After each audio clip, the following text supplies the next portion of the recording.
Është në nderin tonë, mendoj që protestat e tilla për sensibilizim me procesin ose me të akuzuarit fatkeqësisht dhe padrejtësisht, dhe protestat që janë mbajtur në Hagë kanë treguar që Margata përgjithsisht shqiptare, po sidomos ajo nga Kosova, po edhe nga Maqedonia dhe pjesë tjera shqiptare, me një masivitet ka kundërshtuar tërat, mund të them, jo vetëm procesin, po dhe akuzën, sepse akuza është jashtëzakonisht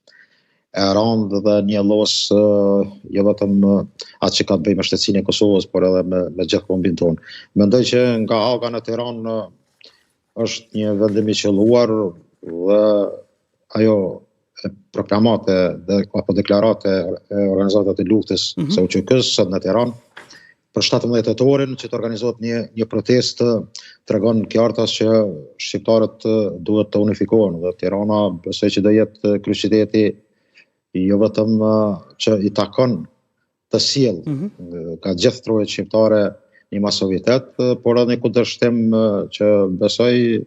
që ja vlen për ata njerëz të cilët kanë sakrifikuar shumë për këtu ku jemi sot. Ndërkohë, zoti Lutfi, për të ndalur në fakt edhe të një kërkesë që është bërë nga ana e qeverisë shqiptare, kryeministit Edi Rama, sa i takon një rezolutë të përbashkët Shqipëri-Kosovë, pikërisht për ta dërguar në Këshillin e Evropës. Nuk kemi patur një përgjigje nga ana e Kosovës. Edhe kuptohet në mungesë të mos qenit pjesë, po themi kështu të këshillit apo të rastit konkret që mund ta ngrenë ta iniciojnë personalisht, po rasti i iniciuar më herët nga ana e qeverisë, për shembull propozimi bërë nga ana e kryeministit Rama për dyja parlamentet, nuk e kemi një përgjigje. Pse kështu?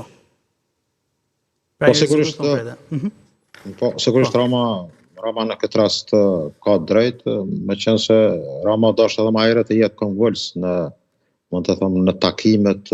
qoftë zyrtare, qoftë në kontaktet që mund t'i ketë pas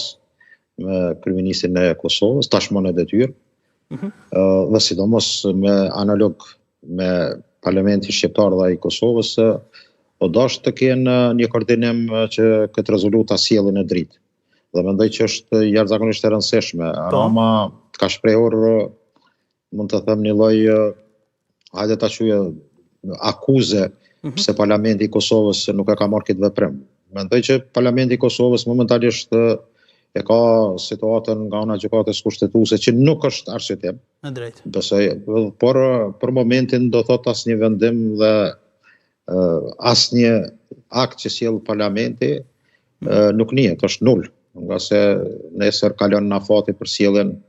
kuptohet të ankimimit që ka bën një parti e pakicës serbe, dhe më duket që të lashet e tilla po kushtojnë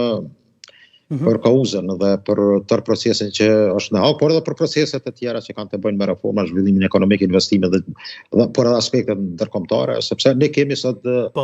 ende një qeveri e cila realisht nuk e ka legalitetin, nga se kemi kryeministrin në detyrë, ka koklavitjet e juristëve dhe konstitucionalistëve që